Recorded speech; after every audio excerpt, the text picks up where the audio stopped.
Hello students. आज हम पढ़ने वाले हैं कक्षा 7वीं का अध्याय 11 प्रकाश। प्रकाश का भाग 1 पढ़ने वाले हैं हम लोग। और इस भाग 1 में हम लोग सबसे पहले तो पढ़ेंगे टॉपिक जो लिख कर रखा हूं मैं, प्रकाश। उसके बाद फिर प्रकाश के स्रोत, इसमें हम लोग पढ़ेंगे प्राकृतिक स्रोत किसे कहते हैं और कृत्रिम स्रोत किसे कहते हैं, उसके बारे में पढ़ेंगे।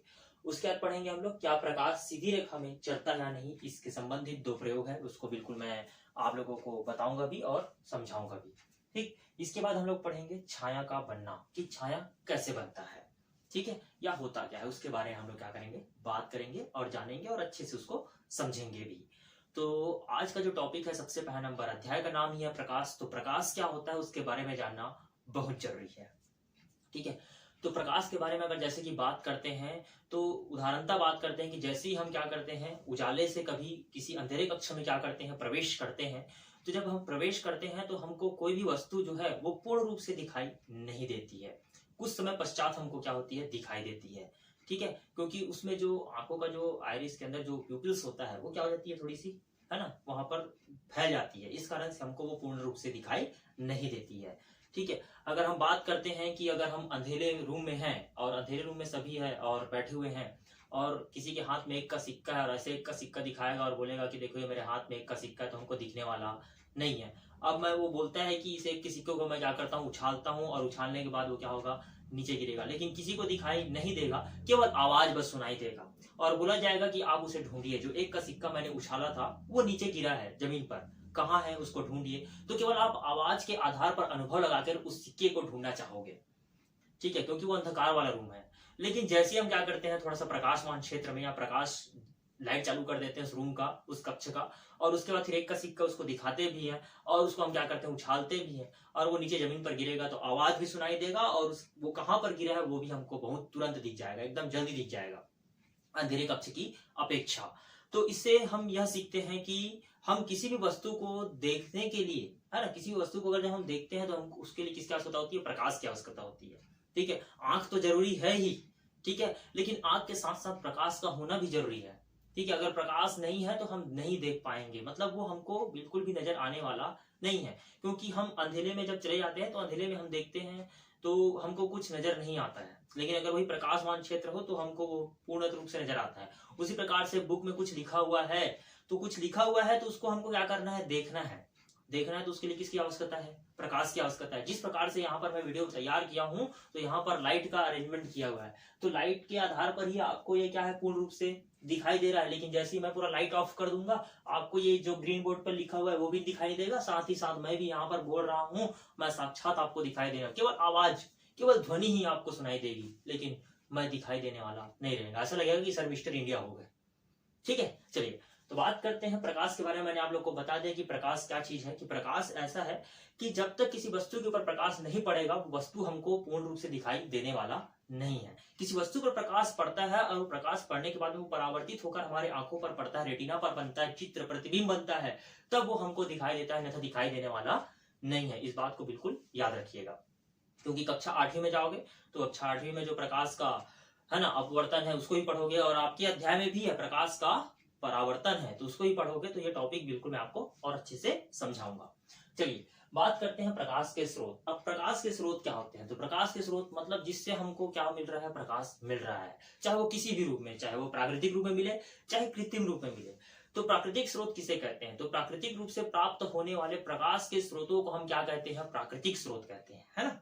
प्राकृतिक स्रोत किसे कहते हैं, तो प्राकृतिक रूप से जो प्रकाश के स्रोत हमको प्राप्त हो रहे हैं उसे हम क्या कहते हैं, प्राकृतिक स्रोत कहते हैं। जैसे कि उदाहरणता बात करते थे, सूर्य है, चंद्रमा है, तारे हैं, ठीक है, और साथ ही साथ अगर जंतु बात करूंगा तो जुगनू है, वो प्राकृतिक रूप से उसको प्रदान है, किसी ने जाकर उस जुगनू के अंदर कोई लाइट फिट नहीं किया है, ठीक है। उसी प्रकार से बात करूंगा मैं, सूर्य, चंद्रमा और तारे, उसके अंदर किसी ने लाइट फिट नहीं किया है, वो प्रकृति से उत्पन्न प्रकाश के स्रोत है, जो सुबह से लेकर शाम तक हमको क्या करता है, उजाला प्रदान कराता है, और रात्रि में चंद्रमा, ठीक।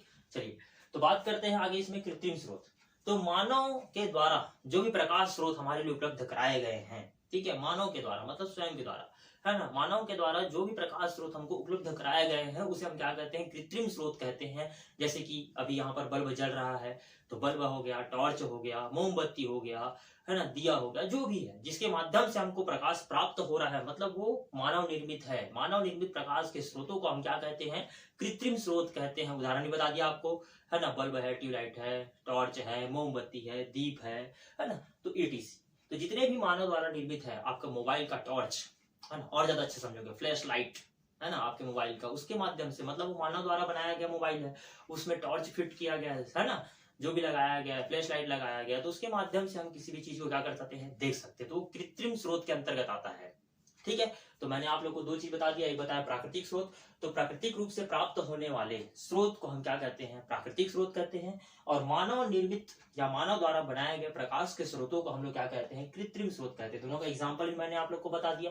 तो बिल्कुल आप लोग के लिए होमवर्क है, ये दोनों का जो परिभाषा है उसको लिखेंगे और साथ ही साथ उदाहरण को भी लिखेंगे और आप लोग लिख कर मुझे क्या करेंगे, भेजेंगे। ठीक है, जिनको भी समझ नहीं आया वीडियो को रिवर्स फॉरवर्ड करके आप लोग क्या कर लेंगे, उसको अच्छे से देख लेंगे, सुन लेंगे और समझ लेंगे।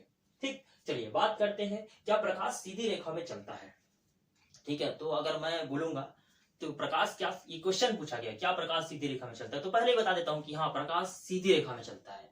अब सीधी रेखा में गमन करता है तो कैसे करता होगा सीधी रेखा में गमन, तो आइए इसके लिए एक छोटा सा हम क्या करते हैं, प्रयोग के माध्यम से इसको समझते हैं। तो प्रयोग के माध्यम से समझने के लिए हमको क्या करना है, एक मोमबत्ती लेना है। सर्वप्रथम हम क्या लेंगे, एक मोमबत्ती लेंगे और मोमबत्ती को क्या कर देंगे, हम लोग जला देंगे। हमने मोमबत्ती लिया और मोमबत्ती को क्या कर दिया, हम लोगों ने जला दिया। मोमबत्ती को जलाने के बाद में हमको ये बात याद रखना है कि हमको कुछ, है ना, हमारे घर में अगर मान लो प्लास्टिक की जो पाइप होती है ना, जो बिजली का पाइप जो लगता है प्लास्टिक का जो लगाते हैं, वैसा पाइप लगा सकते हैं, या आप कागज को मोड़कर कुछ पाइप जैसा गोल बना सकते हैं, ये भी आप कर सकते हैं। ठीक है, ऐसे कुछ पाइप गोलाकार बना लेंगे, है ना, और क्या करेंगे, है ना, सीधे इसके लौ के सामने इसको रख देंगे और अपने आंख को यहाँ पर रखकर आप क्या करेंगे, आंख के माध्यम से क्या करेंगे, इसको देखने का क्या करेंगे, प्रयास करेंगे। तो जैसे ही आप अपने आंख से, है ना, या अपने आंख से क्या करोगे, इस नली के माध्यम से इस प्रकाश को देखोगे, तो आपको प्रकाश क्या होगा, पूर्ण रूप से इस नली से होकर आपकी आंखों पर क्या होगा, वो पड़ेगा और प्रकाश आपको पूर्ण रूपेण क्या होगा, दिखाई देगा। लेकिन दूसरी स्थिति में, ये तो पहली स्थिति थी कि हमने मोमबत्ती को जलाया, उसमें लौ जो जल रहा था उसके सीध में हमने एक पाइप रखा और उसको अपनी आंखों के माध्यम से हमने देखा। तो जैसे हमने अपने आंखों के माध्यम से देखा तो ये नली के अंदर सीधी रेखा में गमन कर रहा था, इसलिए वो हमारे आंखों पे टकराया और हमको पूर्ण रूप में वो क्या हुआ, दिखाई दिया। लेकिन दूसरी स्थिति में हम क्या करते हैं कि इस पाइप को थोड़ा सा क्या कर देते हैं, हम मोड़ देते हैं। इस पाइप को हमने क्या कर दिया, थोड़ा सा क्या कर दिया, हमने यहाँ पर ऐसे करके, है ना, ये ऐसे करके हमने पाइप को क्या कर दिया, मोड़ दिया और आंख को यहाँ पर, है ना, स्थगित करके हमने क्या किया, उस प्रकाश को देखने का प्रयास किया। अब पाइप को थोड़ा सा मोड़ दिया है और आंख के माध्यम से इस लौ को देखने का प्रयास कर रहे हैं, तो बिल्कुल भी हमको यह दिखाई देने वाला नहीं है। ठीक है, एक बार ध्वनि रहता तो ध्वनि जो है गमन करके चला जाता, एक बार ध्वनि रहता तो गमन करके क्या हो जाता, वो चला जाता, चाहे वो सीधी नली हो चाहे मुड़ी हुई नली हो। लेकिन अगर हम प्रकाश को देखना चाहेंगे, अगर प्रकाश को मैं ऐसे रख देता हूँ यहाँ पर ऐसे, ये तो प्रकाश यहाँ तक तो जाएगा ही, सीधी सीधी यहाँ तक गमन करेगा, लेकिन इसके बाद टकरा कर ये गमन करने वाला नहीं है, वो प्रकाश यहाँ तक बिल्कुल भी नहीं आएगा। ठीक है, बस ये उसी प्रकार से है जिस प्रकार से अगर हम टॉर्च को किसी दीवार पर मारते हैं तो दीवार पर ही स्थगित हो जाता है, उसके बाद वो रिफ्लेक्ट मार के कहीं वापस नहीं आता, क्योंकि वो चमकदार दीवार नहीं है। उसी प्रकार से पाइप भी चमकदार नहीं है। हाँ, एक स्थिति ऐसा हो सकता है कि अगर हम यहाँ पर क्या लगा देते हैं, एक कांच लगा देते कुछ इस प्रकार से, तो ये टकरा कर एक बार आ सकता था, लेकिन ऐसा बिल्कुल भी संभव नहीं है। लेकिन यहाँ पर हमने कांच नहीं लगाया है, ये केवल एक सीधी मुड़ी हुई नली थी। तो इससे यह सिद्ध होता है कि प्रकाश हमेशा क्या होता है, सीधी रेखा में क्या करता है, गमन करता है ना। तो ये समझ आ गया होगा आप लोग को प्रश्न के आधार पर, क्या प्रकाश सीधी रेखा में गमन करता है। तो बिल्कुल हमने प्रयोग के माध्यम से आपको समझा दिया, तो इससे यह समझ आया कि प्रकाश हाँ सीधी रेखा में गमन करता है।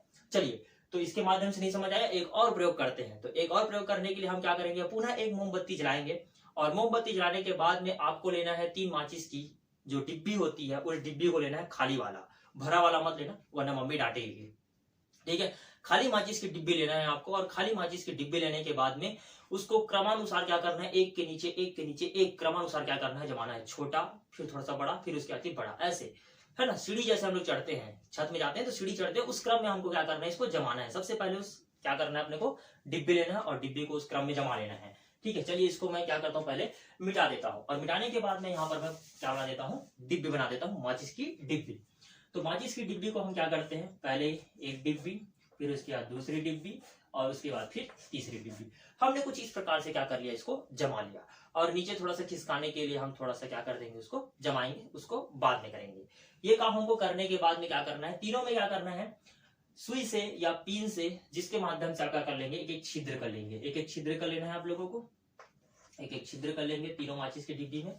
ये छिद्र करने के बाद में अगर हम क्या करते हैं, इस लौ को देखने का प्रयास करते हैं यहां से, तो क्या आप बता सकते हैं कि लौ को हम क्या देख सकेंगे या देख पाएंगे? तो बिल्कुल आपका जवाब सही है, हम लौ को नहीं देख पाएंगे, क्योंकि ये एक सीध में तो दिखाई दे रहा है, लेकिन ये क्या होगा, एक सीध में तो दिखाई दे रहा है, लेकिन ये यहाँ पर प्रकाश जो है टकरा कर यहाँ तक आपकी आंखों तक आने वाला नहीं है, इसलिए हम इसे देख नहीं पाएंगे। अब दूसरी स्थिति में हम क्या करते हैं, इन दोनों को क्या करते हैं, खिसका लेते हैं, और तीनों को क्या कर लेते हैं, एक ही सीध में क्या कर लेते हैं, रख लेते हैं। तीनों को एक ही सीध में, और तीनों के छिद्र को एक सीध में ऐसे एक पिन के माध्यम से क्या कर लेते हैं, मिला लेते हैं।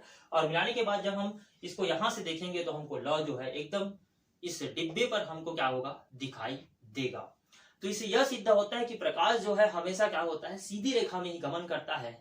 ठीक है, बिल्कुल ये बात बिल्कुल याद रखिएगा कि प्रकाश हमेशा क्या होता है, सीधी रेखा में ही गमन करता है। दो प्रयोग के माध्यम से आप लोगों ने समझ लिया। जब हमने पाइप को मोड़ा तो बिल्कुल दिखाई नहीं दिया। दूसरी स्थिति में जब हमने कांच जो है ना माचिस की डिब्बी थी, उसको एक के नीचे एक रखा तो भी दिखाई नहीं दिया। लेकिन जब सीध में रखे तो बिल्कुल हमको प्रकाश का जो लौ था, जो मोमबत्ती का लौ था, हमको पूर्ण रूपेण क्या हुआ, दिखाई दिया। ठीक, तो बिल्कुल आपको समझ आ गया होगा कि प्रकाश हमेशा सीधी रेखा में ही गमन करता है। ठीक, चलिए बात करते हैं छाया का बनना। अब छाया का बनना क्या होता है, तो जिस प्रकार से आप लोग प्रकाश में खड़े हो जाते हो, और प्रकाश में खड़े जाते हो मतलब सूर्य के प्रकाश में खड़े जाते हो और अपने छाया को देखते हो, मतलब हुआ क्या कि जब प्रकाश आपके ऊपर पड़ा प्रकाश, तो प्रकाश जब आपके ऊपर पड़ा तो क्या हुआ कि आप एक क्या बन गया, अपारदर्शी माध्यम बन गए। तो उस अपारदर्शी माध्यम से होकर प्रकाश जो है उस पार नहीं जा पाया, और उसका क्या बन गया, एक प्रतिबिंब बन गया, अप्रकाशित क्षेत्र बन गया, जिसे हम क्या कहते हैं, छाया कहते हैं। क्या कहते हैं, छाया। छाया किसी का भी नाम हो सकता है, स्टूडेंट का भी नाम हो सकता है। तो उस छाया को मत समझिएगा, अपनी परछाई को समझना, उसको हम लोग क्या कहते हैं, छाया कहते हैं। ठीक, चलिए तो बात करते हैं, इसको हम क्या कर देते हैं, अभी यहाँ पर मिटा रहे हैं। अब बात करते हैं यहाँ पर हमने क्या किया, छाया बनना। छाया का बनना मतलब छाया क्या होता है, ये मैंने आप लोगों को बताया। हुआ क्या कि हमने किसी टॉर्च के माध्यम से, मैंने यहाँ टॉर्च बना दिया, और टॉर्च में प्रकाश जारी है, चल रही प्रकाश, हमने ऑन कर दिया इसको। ठीक है, तो ये प्रकाश में है ना, ये प्रकाश जो है जारी है ना। और यहाँ पर हम क्या करते हैं, अपारदर्शी माध्यम, कोई भी एक अपारदर्शी माध्यम हमने लाकर रख दिया, और इस अपारदर्शी माध्यम के संपर्क में आते ही क्या बन गया, यहाँ पर एक क्या बन गया, छाया बन गया। ठीक है, मतलब इसका एक छाया यहाँ पर तैयार हुआ है। मतलब सीधे सीधे यही कहा जा रहा है कि अगर प्रकाश स्रोत के समीप या सामने कोई अगर है ना अपारदर्शी माध्यम आ जाता है, अपारदर्शी माध्यम आ जाता है, तो उसके पीछे एक क्या बन जाती है ना, अप्रकाशित क्षेत्र बन जाता है, जिसे हम क्या कहते हैं, छाया कहते हैं। क्या कहते हैं, छाया कहते हैं। ठीक है, बस ये कुछ इस प्रकार से है, जिसको मैं आपको प्रयोग के माध्यम से बता रहा हूँ। ठीक है, चलिए तो मैं थोड़ा सा इसके लिए मेरे को लाइट बंद करना पड़ेगा, तो लाइट मैं आपको बंद करता हूँ। लाइट बंद करने के बाद आपको यहाँ पर मैं इसको टॉर्च के माध्यम से आप लोगों को दिखाऊंगा। ठीक है, तो बिल्कुल मैं लाइट यहाँ पर बंद कर रहा हूँ, बिल्कुल तो आप समझ जाइएगा। लाइट यहाँ पर मैंने बंद कर दिया है, लाइट पूरा अंधेरा हो चुका है। देखिए मैं प्रकाश की ही बात कर रहा था, तो प्रकाश के बाद में ही मैंने क्या कर दिया, लाइट को क्या कर दिया है, बंद कर दिया। और यहाँ पर मेरे हाथ में देखिए आप लोग टॉर्च दिखाई दे रहा है आप लोग को। तो मैं क्या करता हूँ, इस टॉर्च को मैंने क्या किया, यहाँ पर ऑन किया, और देखिए यहाँ पर परछाई बन रही है। ठीक है, तो इस टॉर्च के माध्यम से क्या किया मैंने, इसको है ना चालू किया, और जैसी प्रकाश जो था वो गमन किया इसमें, जैसे ही गमन किया, आवाज तो बिल्कुल आपको सुनाई दे रहा है, भले मेरे चरण ही दिखाई दे रहा होगा, लेकिन ये प्रकाश जो जहां पर पड़ रहा है वो बिल्कुल आपको दिखाई दे रहा होगा। तो मतलब मैंने जो पहले टॉपिक में आपको बताया था कि प्रकाश, जब तक किसी वस्तु पर प्रकाश अगर नहीं पड़ेगा तो हम किसी वस्तु को देख नहीं पाएंगे। तो उसी प्रकार से यहाँ पर जैसे ही मैंने टॉर्च को ऑन किया, तो यहाँ पर आप देखिए कि मेरे हाथ में ये जो है प्रकाश पड़ रहा है, लेकिन यहाँ पर बोर्ड पर देखिए परछाई बन रही है। तो किसी प्रकाशी माध्यम के संपर्क में अगर कोई अपारदर्शी माध्यम, या अपारदर्शी मेरा हाथ, ठीक है, अपारदर्शी माध्यम आ जाता है, और उसके पीछे है ना एक क्या बन जाता है, अप्रकाशित क्षेत्र बन जाता है, जिसे हम क्या कहते हैं, छाया कहते हैं, छाया का बनना कहते हैं। इस छाया के बनने के आधार पर हम लोग कई प्रकार के खेल खेल सकते हैं। कई प्रकार के खेल मतलब जैसे कि यहाँ पर प्रकाश जब पड़ रहा है, तो यहाँ पर मैं चाहूँ तो ऐसे बिल्ली बना सकता हूँ। ये देखिए यहाँ पर बिल्ली बन गया। अब इसमें आवाज भी निकाल सकता हूँ, म्याऊं म्याऊं म्याऊं, कुत्ता बना दिया, भौं भौं भौं, ऐसे। तो ऐसे बहुत सारे हैं, ऐसे मैं आवाज निकाल भी सकता हूँ, बना सकता हूँ। ऐसे आपको जो भी बनाना है, जैसे मछली बनाना है और कुछ बनाना है ना, घोड़ा बनाना है, ऊंट बनाना है, ऐसे आप क्या कर सकते हैं, इसे बना सकते हो ऐसे ऐसे। ये देखिए घोड़ा बना दिया मैंने, दौड़ रहा है ना, ऐसे ऐसे बहुत सारे आप लोग क्या कर सकते हो, स्ट्रक्चर बना सकते हो। अगर मेरे साथ अगर कोई साथी रहता तो मैं इसको टॉर्च पकड़ा सकता और 2 हाथ से बनाकर आपको दिखा भी सकता था, है ना। एक हाथ ऐसे रखिएगा, दूसरा हाथ ऐसे रखिएगा और पंछी बना सकते हो। तो ऐसे बहुत सारे हैं। तो इस प्रकार से हम छाया के माध्यम से बहुत सारे खेल भी खेल सकते हैं, बना भी सकते हैं। आप लोग घर में बिल्कुल इसको करके देखिएगा, है ना। डायग्राम भी बना सकते हैं, है ना, मछली बना सकते हैं, जो भी आपको बनाना है आप बना सकते हैं। तो इस प्रकार से आपने क्या सीखा, छाया का बनना। ये छाया बन गया और छाया के माध्यम से आप लोग कुछ भी बना सकते हैं। देखिए मैं हाथ में कुछ भी स्ट्रक्चर बना रहा हूँ। तो इस प्रकार से आप लोग स्ट्रक्चर बना सकते हो और दूसरे को दिखा भी सकते हो और ज्यादा होगा तो डरा भी सकते हो। ठीक है, तो चलिए मैं लाइट ऑन कर रहा हूँ और लाइट ऑन करने के बाद में आप लोगों को वो दिखा भी रहा हूँ। ठीक, चलिए लाइट ऑन हो चुका है और लाइट ऑन होने के बाद में आपको वो समझ आ भी गया होगा कि मैंने क्या किया और किस प्रकार से किया, जिसके माध्यम से आप लोगों ने उसको समझ लिया। जिस प्रकार से मैं अंधेरे में था और अचानक से उजाले में आया तो मेरे आंख में जो रोशनी था वो थोड़ा सा क्या हो गया, डिफरेंट हो गया। ठीक है, थोड़ा सा अजीब लगा मुझे। चलिए तो बात करते हैं छाया का बनना। तो छाया का बनना आप लोगों ने समझ लिया कि छाया कैसे बनता है। ठीक है, क्या प्रकाश सीधी रेखा में गमन करता है इसके बारे में समझ लिया आप लोगों ने, है ना। कृत्रिम और प्रकाश, है ना, प्राकृतिक और प्रकाश के स्रोत और प्रकाश के बारे में भी समझ लिया। इसके बाद केवल 2 ही टॉपिक बचा है। एक बचा है ना, प्रच्छाया, उपछाया और ग्रहण। उसके बाद अध्याय क्या हो जाएगा, समाप्त हो जाएगा, है ना। तो आज के लिए इतना बहुत था और अगले टॉपिक में हम लोग 3-4 टॉपिक ही पढ़ेंगे। उसके बाद फिर अध्याय जो होगा वो क्या हो जाएगा, खत्म हो जाएगा। और पिछले अध्याय का जो श्वसन है उसके अध्याय का मैं पीडीएफ इस वीडियो के बाद आप लोग को क्या कर दूंगा, भेज दूंगा। तो बिल्कुल वीडियो को देखिए और जो भी होमवर्क आपको प्रतिदिन दिया जा रहा है उसको करिए और लिखिए और भेजिए। और जिन्होंने अभी तक मेरे चैनल को सब्सक्राइब नहीं किया है, सब्सक्राइब कीजिए, लाइक कीजिए और बेल आइकॉन को जरूर प्रेस कीजिएगा। धन्यवाद।